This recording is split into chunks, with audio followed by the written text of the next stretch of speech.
So, I guess we can talk about the banners now. Yaoguang lasts for the entire version of 4.0, so you can get her at any time during 4.0.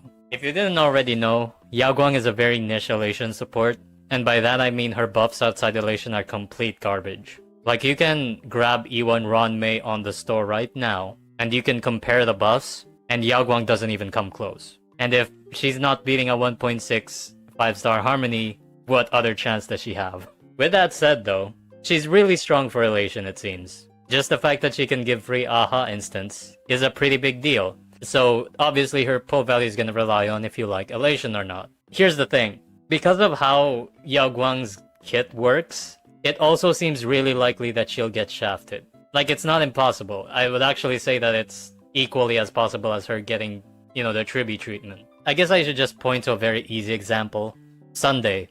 Sunday looked like an obvious fit for the summon meta, but that's not really what happened, wasn't it? The last time we got a near support was cerydra. Anaxa and Finon were clearly her best in slots and she was pretty useless everywhere else.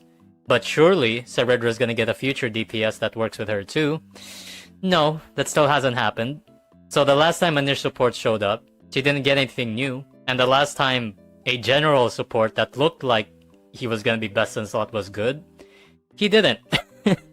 He ended up being a different character. If you really are not feeling Yaoguang or you're feeling skeptical about her power level, there's always the option to skip, right? Because the last time we got the flagship team, Mono Rem, they did just that. They just reran Hyacine Castris at the same time. Just wait until the team is complete, and if you like the team, then you should start pulling. Granted, there are Elation Shield enemies right now, and just the fact that she can counter those enemies where we don't have a free 5-star limited elation yet, or just a free 5-star elation like the Trailblazer yet, means she's going to at least be useful for that.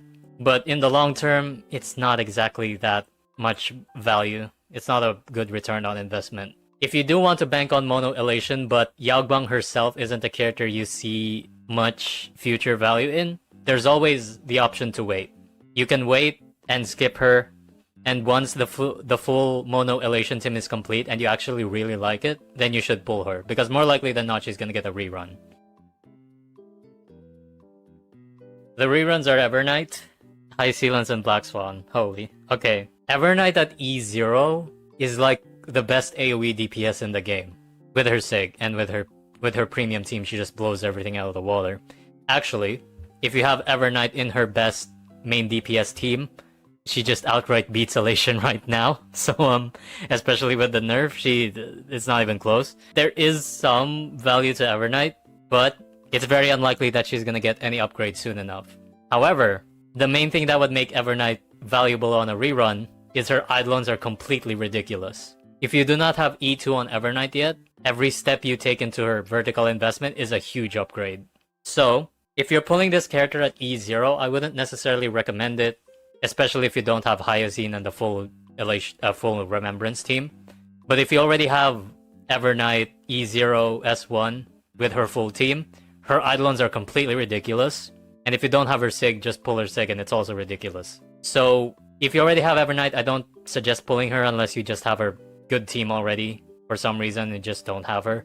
Whereas if you have Evernight, yes, her eidolons are ridiculous, just pull them. Evernight with eidolons should last a pretty long time, because of how strong her eidolons are. Next, Hysilens. Hysilens is the same deal. She's still valuable, even if Black Swan got a Nova Flare and Black Swan is completely broken too. Hysilens is a really good DOT DPS, and just like Evernight, her eidolons are also ridiculous. Her E1 is busted. It just gives like the equivalent of true damage to DOT. Her Sig is pretty okay. You don't need it, but it's pretty okay. Her E2 is also really nice. DOT is one of the lowest cost full star teams in ANOM I mean. And DOT in general has really busted E1s. Kafka's E1 is great. Black Swan's E1 is ridiculous. Hysilens' E1 is broken. And because these DOT units don't need their Sig, if you have E1 of Kafka with no Sig, E1 of Hysilens with no Sig, E1 of Black Swan with no Sig, I can guarantee you that you can full star ANOM, King Stage. Because it's not very hard to play, the damage is really high, and it doesn't get countered a lot nowadays. So if you already have Hysilens, pulling her E1 is insane value. Even if she's not making the most damage out of a DOT team, it's a really good support eidolon. Then you have Black Swan, the Nova flared Swan. Black Swan's eidolons have always been kinda good. Before her Nova Flare, I would say that Black Swan's E1 was required for her to feel good in a DOT team. because her E1 was that strong. But because of her Nova Flare at E0, she's just completely busted. And because Black Swan at E0 is a busted character, investing E1 into her isn't a bad idea anymore. She's surprisingly really strong, buffing-wise. So she surprisingly is a really good wheelchair with Kafka. Like if we put Kafka and Black Swan together, they're actually pretty strong. Like they can carry Acheron. But I wouldn't really recommend her just for wheelchair purposes. At the end of the day, you should pull Black Swan only if you really like DOT, because she's a significant upgrade even if you already have her. Her eidolons are just really strong. E1, E2, E4, and E6 are all good. Like there's no losing with her eidolons really. Her LC is pretty decent, but Nahili has a lot of options already, so it's not required. As for Sparxie, well, apply what I said with Yaoguang, but I think Sparxie is a more valuable character without Yaoguang than vice versa, but still I wouldn't run Sparxie without Yaoguang. Her elation skill hits really hard, so discounting, you know, if you don't have that free elation skill from Yaoguang, it hurts her damage a lot.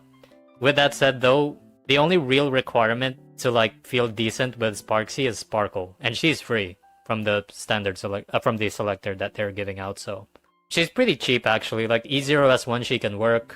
I wouldn't recommend pulling Sparxie without Yaoguang because she loses a lot without Yaoguang, but you can use like E1 Tribi if you really want to. Like if you really don't care about Yaoguang, you can also do that. I think she's hurt less by the lack of Yaoguang than vice versa again. So if you want to compare her damage to like present DPSs, her main downside is that she doesn't have a complete team. So she's like worse than Mono Rem by like a pretty decent margin. And with like full investment, I don't even think she beats Anax at full investment without the shill. I don't think she beats Archer. Okay. Well, if you missed out on the free Archer, she's going to be your best SP consuming DPS. Let's just leave it at that, right? As for the reruns, Cerydra, I'm so sorry, but Cerydra has not been as good as an investment as some hopers might have thought. She, ever since her release, if you didn't have Finon or Anaxo, Cerydra's not a particularly valuable character, and well, she hasn't changed really from that. She's still not a particularly valuable character without Finon or Anaxa, similar to Yaoguang in a way. And the problem with that is Yaoguang's gonna get more supports. Yaoguang's gonna get more DPSs, I mean. Cerydra's not. It's very unlikely she'll get a new DPS. So unfortunately, I would not gamble on Cerydra being more valuable. I would not gamble on Cerydra's banner if you don't already have her. With that said, are her eidolons really good? Well, her E1 was mostly valued because she sped up Finon, but Finon's best in slot is Cyrene. It takes longer to charge Cyrene's ult than for Finon to get his full ultimate up. You know, so of course, that's not counting the fact that Cyrene is already in a mono Rem team, you know. If you already have a mono Rem team, putting Cyrene on Finon is kind of a weird choice, but it depends, right? Because you can replace Cyrene with Sparkle now because Sparkle is actually good with Nova Flare, so that's cool. So Cerydra's E1 is a lot more valuable if Cyrene is not on the team. Her E1 is just a generally good stat stick anyway, so you kinda want it. Her E2 is also not that impressive. It's all personal damage stuff after E2, so like, if you don't have Cerydra, I don't think you should get her. If you do have Finon and Anaxa, she's like a must pull. But outside of those two DPSs, I can't really recommend her. And after E1, her eidolons aren't really that valuable. So her Sig is okay, but she has alternatives because she's a Harmony, so yeah, overall, some things never change. Cerydra's a valuable unit only if you have Anaxa and Finon. Otherwise, she's not that impressive. Next is Rappa. Okay, I made a video recently about 5 stars if they were free. And Rappa ranked pretty low for a late 2.x character, and I stand by that. Rappa, well, if they're not, they might not rerun Rappa for another year, so if you really like Rappa, just pull her. she's probably not gonna appear very soon. But the main problem with Rappa is that she's like 2 steps away from being a counter unit. She loves frequent breaks, but if the enemies are slow, and if they're delayed too far, she's imaginary by the way, which innately delays enemies, then her damage starts tanking a lot because she can't break, and her super break damage pales in comparison to how much she gets from popping breaks with her talent. So you would expect that her eidolons would fix this matchup issue, but no. Her eidolons do not fix her matchup issues at all. If the enemies are slow and she delays too much, she just gets thrown off a cliff. And that's... unfortunately, nothing really fixes that outside of just changing the enemy completely. Even against Ben Academics, Rappa doesn't feel particularly too good unless you just one-shot, which is getting harder day by day. She did get Dahlia, but again, most of her damage comes from talent, not super break damage. So, yeah, no.